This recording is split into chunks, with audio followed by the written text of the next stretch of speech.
मौजूदगी दिल्ली के जंतर मंतर पर है और लगातार आपको हमने यहाँ से जो है वो खबरें दिखाई हैं जो देश के अंदर में माहौल आखिर में क्या है।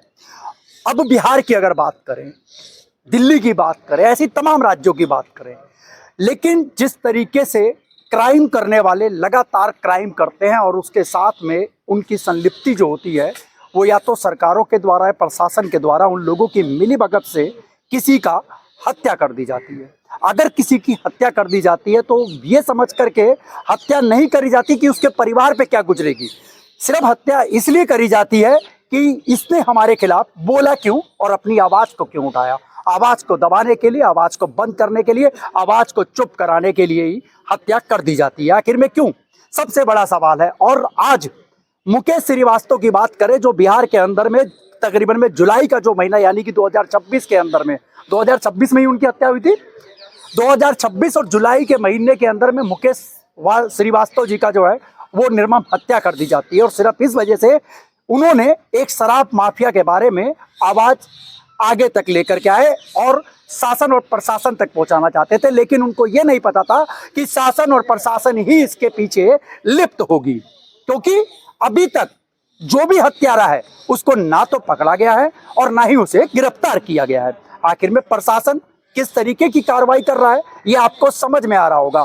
जुलाई से लेकर के और आज पूरा मामला जो है वो अगस्त का चल रहा है। अगस्त भी अब खत्म होने वाला है, सिर्फ 10 दिन बाकी रह गए हैं। लेकिन वहीं पर बिहार के अंदर में अभी अभी सीएम बने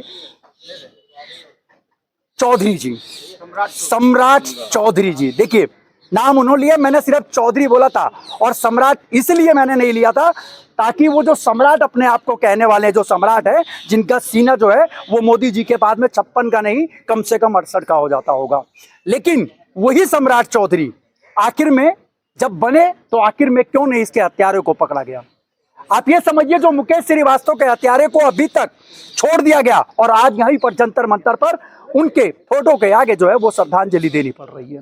तमाम यहाँ पर ये लोग जो बैठे हुए हैं ना, ये समाज के वो लोग हैं, कल को इनके ऊपर भी खतरा हो सकता है क्योंकि इन्होंने इसकी आवाज को उठाया, उनकी आवाज को उठाया है। आखिर में कब तक ये लोग आवाज बंद कराते रहेंगे? शासन और प्रशासन आखिर में कार्रवाई क्यों नहीं करती है, ये सबसे बड़ा सवाल होता है। और खास करके सम्राट चौधरी जी के लिए ये सवाल है, ये खड़ा करता है ये सवाल और दिल्ली भारत की राजधानी से कि आप बैठे क्यों हैं चुप। सवाल पूछने के बाद में सवाल जो पूछता है उसको भी जो है आप लोग उसकी आवाज को बंद करा देते हैं। हम लोग इनके साथ में जुड़ेंगे और जानने की कोशिश करेंगे कि आखिर में इस मामले को लेकर के बिहार आखिर में क्यों अभी तक इस तरीके से दबंगई दिखा रहा है, वो भी शासन और प्रशासन के साथ में। हमारे साथ में सर जुड़े हुए हैं। मैं एक बारी सर आपका परिचय जानना चाहूंगा पहले। मेरा नाम अजीत सिन्हा हुआ जी। अजीत जी, ये पूरा मामला लेकर के आखिर में क्यों आपको बैठना पड़ रहा है, क्यों इंसाफ की गुहार लगानी पड़ रही है? इसके पीछे आगे आ जाइएगा। हाँ, इसके पीछे सबसे बड़ी वजह ये है कि बच्चा अबोध हो गया है, अनाथ हो गया है और परिवार गरीब है। आज गरीबों की आवाज कोई उठाता भी नहीं है और सुनी भी नहीं जाती है। तो ये बहुत बड़ा मसला है, हमारे समाज का बच्चा है और उसके पिता दिवंगत हो गए हैं। हाँ, तो आवाज उठाना लाजमी बनता है और न्याय जल्द से जल्द मिले, इसकी हम आशा करते हैं। अब आपको क्या लगता है, जब इतना महीने गुजर चुके हैं, जब तकरीबन में अगर देखा जाए तो 3 से 4 महीने ये पूरे हो चुके हैं। जून 1 महीना ये जो 20 का गया हुआ ये आपका चला गया, यानी कि तीसरा महीना हो गया। देखिए हमें जो भी विदित है, हाँ, प्रशासन द्वारा मात्र 3 दिन में त्वरित कार्रवाई कर 3 अपराधी को गिरफ्तार किया गया। मुख्य अपराधी और एक और मुख्य अपराधी को छोड़ दिया गया है। ठीक है, उसके घर से नोटों की बंडल 7-8 लाख रुपए और प्रशासन ने हालांकि कम दिखाया है, लेकिन वहाँ के लोगों का कहना था कि 8 लाख रुपया से कम नहीं होगा। और 2 मशीन नोट गिनने की, हाँ, और ड्रग्स शायद गांजा, हाँ, वो अधिक मात्रा में जिसमें सजा ज्यादा होती है, लेकिन उसको भी कम करके दिखाया गया।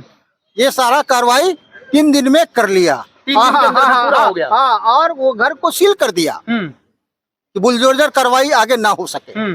बचाव के लिए प्रशासन चाल चला है, क्योंकि अगर 8 लाख रुपया किसी के यहाँ से बरामद हुआ, उसको आप 2 लाख दिखा रहे हैं, तो 6 लाख रुपया गया कहाँ से? समझने वाली बात है। तो 6 लाख जब खाया है तो प्रशासन उसके लिए प्रो होगा ना, ये हाँ क्या पूरा जिम्मेदार होगा, एंटी तो नहीं होगा। बिल्कुल। तो प्रशासन जो है अपराधी के साथ मिला हुआ है। आज 1 महीना कुछ दिन होने के बाद भी अपराधी गिरफ्तार नहीं हो रहा है और प्रशासन के संज्ञान में है। आप कोर्ट से कुर्की जब्ती का आदेश का आशा कर रहे हैं, वारंट आपको मिल गया है, तो वह वारंट किस काम का? प्रशासन काम नहीं कर रहा। हाँ, प्रशासन काम नहीं कर रहा है, शांत बैठा हुआ है। ये पूरा थाना और मामला बता दीजिए तो पूरा एक। दोनों मिला हुआ है, मिली भगत है। अपराधी और प्रशासन की गठजोड़ की वजह से न्याय में देरी हो रही है, अपराधी की गिरफ्तारी नहीं हो रही है। हालांकि 90 दिन के अंदर चार्जशीट सबमिट करना पड़ता है और ये इरादतन हत्या हुआ है, उसका प्रमाण है हमारे पास। प्रमाण ये है कि मौत से पहले उन्होंने वीडियो जारी किया था, वो कहीं ना कहीं होगा, मीडिया चाहेगा तो भिजवाऊंगा, ठीक है ना। तो वो प्रमाण है, बता रहे हैं कि किसने हत्या की है, क्या है। तो इरादतन हत्या उसने की है। अब प्रशासन गैर इरादतन हत्या का चार्जशीट बना करके आगे फाइलिंग की तैयारी में है। इससे क्या स्पष्ट होता है, दोनों में गठजोड़ है, ठीक है। और त्वरित कार्रवाई करते हुए बिहार सरकार को अगर थोड़ा सा भी इज्जत बची है उनकी, तो थाना अध्यक्ष को विरमित करें, एसपी को विरमित करें।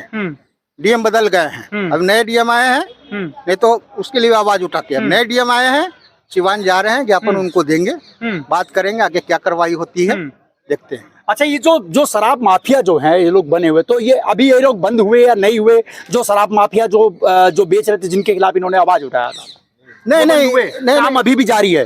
जारी है, वो जारी है, गुप्त उसका आदमी कर रहा है, कर रहे हैं। हाँ, उसका आदमी कर रहा है। अच्छा, बिहार में शराब फरार चल रहा है। बिहार में शराब तो बंद हो गया था, फिर आखिर में क्यों? देखिए, किसी चीज को आप बंद कर दीजिएगा ना तो वो जल्दी बंद नहीं होता है और अपराध बढ़ जाता है। शराब मैटर पे मैं बोलना चाहूंगा, शराब की रैशनलाइजिंग होनी चाहिए। तो सरकार का दिमाग काम नहीं कर रहा है।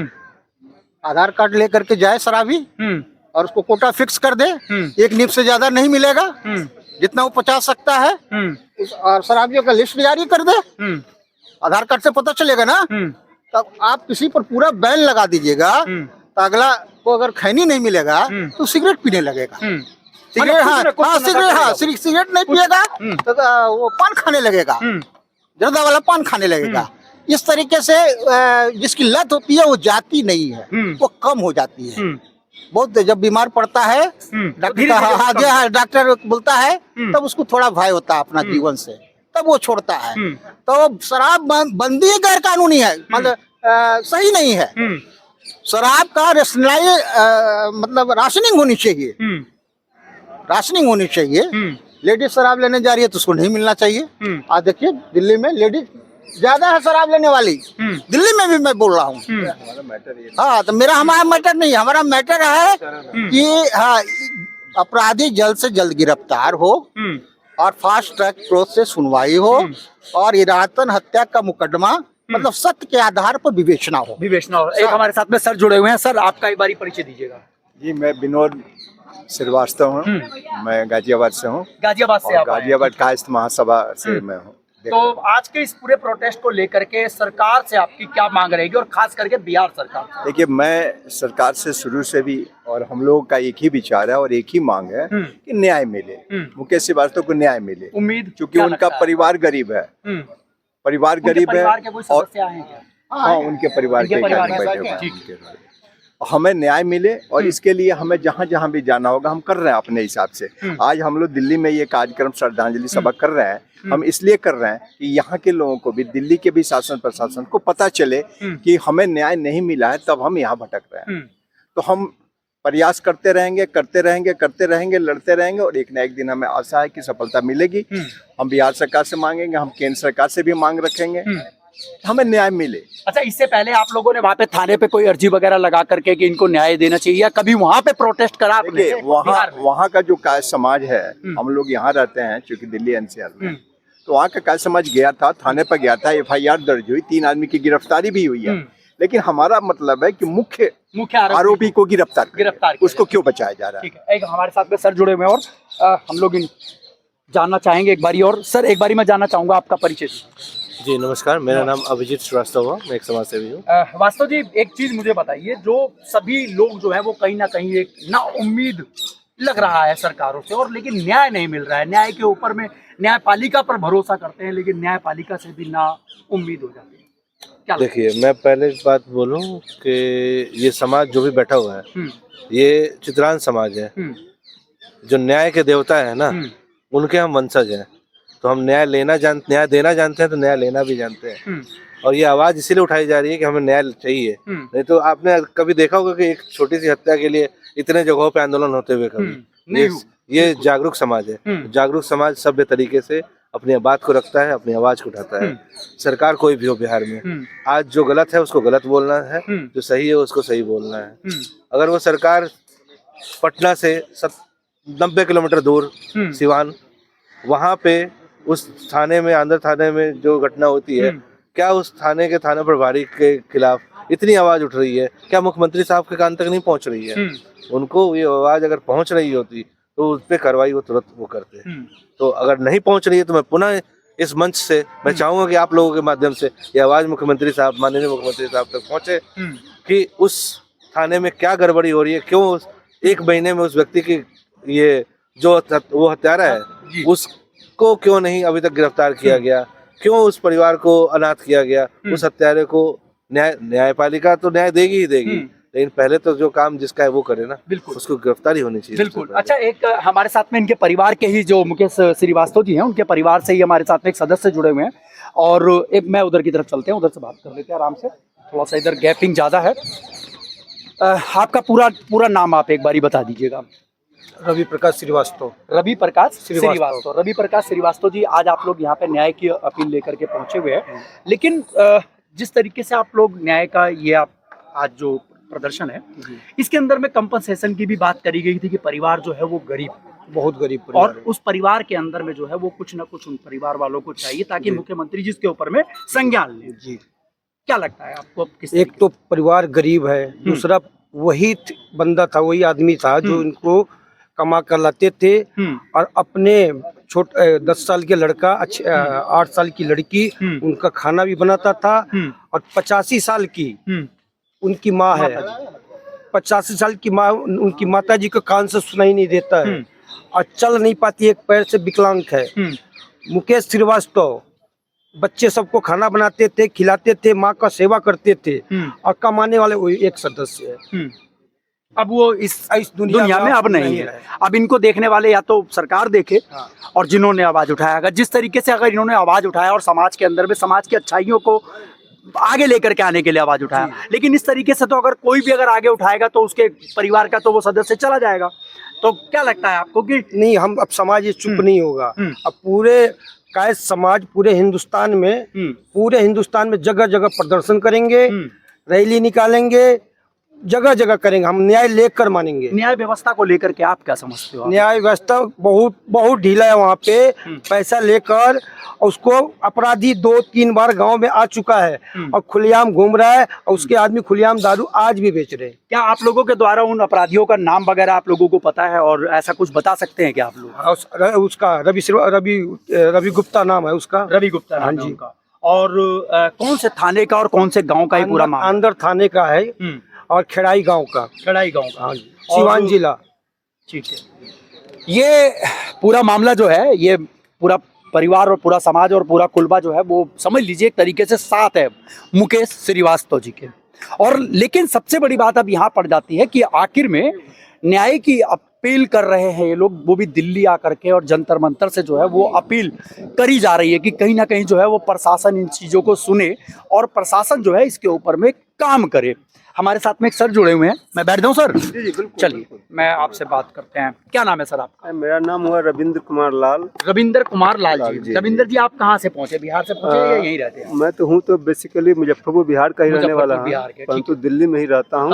और दक्षिण दिल्ली का मैं चित्रांश परिवार का भी मैं संगठित कर रहा हूँ लेकर के लोगों को। समाज के अंदर में समाज की आवाज उठाने वाले की आवाज दबा दी जाती है। दबा जाती है, बिल्कुल। क्या लगता है आपको, किस तरीके से फिर आदमी समाज का आवाज उठाएगा? आज मुकेश श्रीवास्तव, एक तो ये आपको जो मैं बता दूं, ये एक छोटा सा मैं एक उदाहरण दे रहा हूँ, ऐसे नहीं जाने कितने मुकेश श्रीवास्तव जैसे लोगों का बात को दबा दिया गया है, खास करके हमारे कायस्थ समाज को। हमारे कायद समाज में जो भी है लगभग लोगों का दबा दिया जाता है। उसका एक ही रीजन है, क्योंकि जो भी सरकार सत्ता में आती है वो उस इम्पोर्टेंसी नहीं देती है, इम्पोर्टेंसी नहीं, जबकि कारण ये वो सरकार के को बनाने में यह समाज सबसे ज्यादा अग्रसर रही है, चाहे वो बिहार की सरकार हो चाहे केंद्र की सरकार हो। मैं लेकर आज हम लोग का ये स्थिति ये हो गई, इतना आक्रोशित हमारा समाज है, सो उसकी हत्या कर दी गई, मुकेश श्रीवास्तव जी की हत्या कर दी गई है और वहाँ का शासन प्रशासन सहयोग नहीं कर रहा है, उसको अरेस्ट नहीं कर रहा है, जबकि पूरे पता है कहाँ रहता है, प्रूफ भी है इसके अंदर पता है सरकार अच्छा को। मैं इनसे सर से बात कर रहा था एक बारी, सर मेरे को वीडियो प्रोवाइड करवा सकते हैं क्या जिसके अंदर में उसके अंदर में बताया गया है कि मेरी जो है वो हत्या हो सकती है, इस तरीके की वीडियो निकल के आई है सर। मैं इस वीडियो को चला सकता हूँ क्या? चला सकते हैं? बेहिचक चलाइए एकदम। तो हमारे साथ में मुकेश श्रीवास्तव के पक्ष में लेकर के और आज जो जंतर मंतर पे जो प्रोटेस्ट यहाँ पर आपको दिख रहा है प्रदर्शन, लेकिन मैं समाज से भी पूछना चाहता हूँ कि आज ये लोग 10 लोग यहाँ पर हैं, ये 10 लोग 10 लाख के बराबर होंगे, लेकिन मैं पूछना चाहता हूँ समाज से, जब इतनी बात पता होने के बावजूद में भी आज जंतर मंतर पर यहाँ पर भीड़ हो जानी चाहिए थी, लेकिन ऐसा नहीं हो रहा है क्योंकि समाज की आवाज उठाने वाले को दबा दिया जाता है। शायद उसको समाज जो है वो पागल समझता है और पागल ही वो होता है जो समाज बदलने की ताकत रखता है। पागल ही इसीलिए उसे कहा जाता है क्योंकि उसके दिमाग के अंदर सिर्फ एक ही फतूर होता है कि मैं समाज को बदल दूं, और आपके बच्चों के लिए लड़ रहा था, लेकिन आपके बच्चों के भविष्य बनाने के चक्कर में उसने, मुकेश श्रीवास्तव ने अपने परिवार को ही एक तरीके से जो है उनका भविष्य खराब कर दिया। अब आप ये समझिए कि किस तरीके से समाज के ऊपर जो समाज के लिए आवाज़ उठाने वाले लोग हैं वो क्या आवाज़ उठा पाएंगे या नहीं उठा पाएंगे। अगर इसी तरीके से अगर होता रहा तो हर माँ बाप, हर परिवार वाले ये कहेंगे कि तुम्हें क्या ज़रूरत है बोलने की, इसलिए डर जो है वो बना रहेगा। तो मैं नहीं चाहता कि डर ऐसा बना रहे, और इस खबर के अंदर में कहीं ना कहीं जो है वो समाज को प्रेरणा लेने वाली बात है या नहीं है? बिल्कुल बिल्कुल बिल्कुल है, एकदम लेना चाहिए और खड़ा होना चाहिए उनको, एकदम 110% होनी चाहिए। इसके साथ में कुछ और के साथ में, हाँ, मैं एक चीज और बताना चाहता हूँ। मैं अभी ये जो देख रहे हैं ये ज्ञापन मैंने माननीय श्री अमित शाह जी को, गृह मंत्री हैं, उनको मैं दिया हूँ, क्योंकि गृह मंत्रालय उन्हीं के अंदर आता है। उसमें हमारी कुछ 10 सूत्री मांगे हैं जो मैं उन्हें बताया हूँ लेकर के, जिसमें 1 करोड़ रुपया की मुआवजा राशि उनके परिवार को मिलना है। बिल्कुल। और जब तक उनका नाबालिग बच्चा है, अल्प वयस्क बच्चा है, उसको जो अधिकतम आपसे हो सके, जब तक वो वयस्क ना हो जाए तब तक उसको कुछ मुआवजा कुछ दिए लेकर के पढ़ने लिखे जो भी हो, और जब वो वयस्क हो जाए, 18 साल के हो जाए, तो एक बच्चे को, दोनों में से किसी एक को सरकारी नौकरी दीजिए लेकर के। जो बिल्कुल, और ये इनकी मांग थी और इन मांगों के साथ में हम जुड़े, लेकिन समाज के लिए कहीं ना कहीं एक मैसेज है। अब आपको समझना पड़ेगा कि आखिर में समाज के लिए मैसेज जो है वो कितना एक इम्पोर्टेंट मैसेज है, कि अगर आप इसे समझेंगे तो अपने समाज को बचाएंगे, अपने परिवार को बचाएंगे, अपने आने वाले वंश को भी बचा सकते हैं। बाकी इस पूरी खबर पर आपकी क्या होगी राय, आप लोग हमें कमेंट बॉक्स में आप लोग कमेंट जरूर कर दीजिएगा। मैं आपका दोस्त व्यास कुशवाहा अपने कैमरामैन समीर के साथ, जय हिंद, जय भारत।